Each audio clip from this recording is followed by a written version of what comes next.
You've probably seen the headlines circulating about Ana de Armas and a beach photo that's being framed as a major must-see moment. The wording is loud and dramatic on purpose, designed to pull you in before you have time to think. But here's the truth. The real story isn't what the headline suggests. The real story is how easily the internet turns an ordinary moment into a spectacle and how quickly people forget there's a real human being behind the image.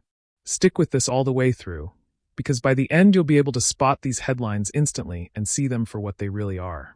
Ana de Armas is famous, which means people often treat her like she's constantly performing. But celebrities still do normal things. They travel, rest, go to the beach, and enjoy quiet time just like anyone else. The problem is that the internet rarely allows those moments to stay normal.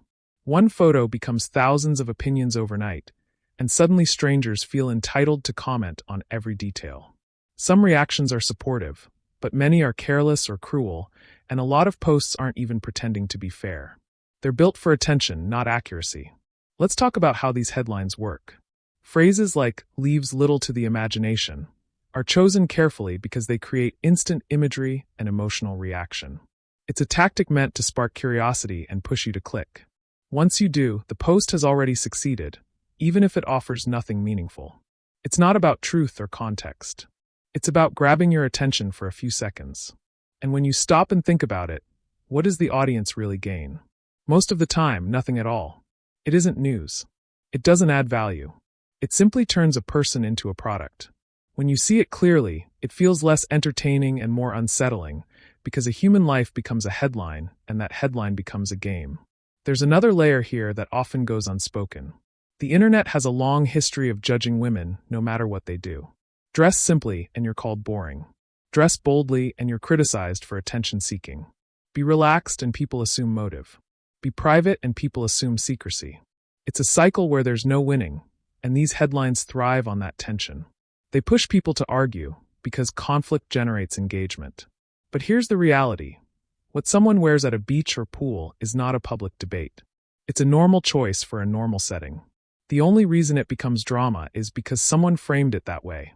Often, the people doing the framing were never invited into that moment to begin with. That's why it feels uncomfortable, like someone peeking through a window, snapping a photo, and pretending they did the world a favor by sharing it.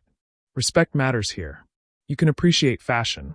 You can say someone looks confident or happy. But turning a real person into a joke or treating their body like public property crosses a line. That isn't harmless fun. It's disrespect packaged as entertainment. And remember this. One photo never tells the full story. You don't know the context, what came before, or what happened after. You don't know what was cropped out or why the image exists at all. Context slows people down, and slowing down doesn't generate clicks. Fast reactions do. That's why normal moments are turned into fake scandals.